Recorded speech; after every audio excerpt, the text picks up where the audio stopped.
my beautiful students. Hope you are great and ready for a new lesson from me. Let's start.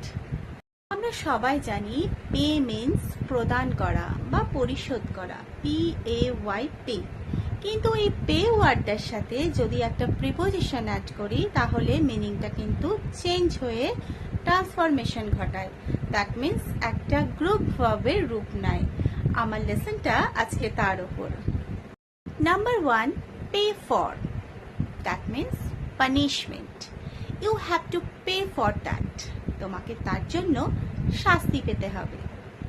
Number 2, pay off. পরিশ্রমের ফল সবসময় পাওয়া যায়।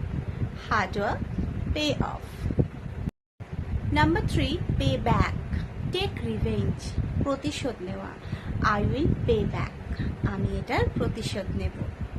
That's it my beautiful student. তোমরা day by day লাইফে এই 3টে group verb use করে আমাকে কমেন্ট বক্সে জানাও। Happy learning.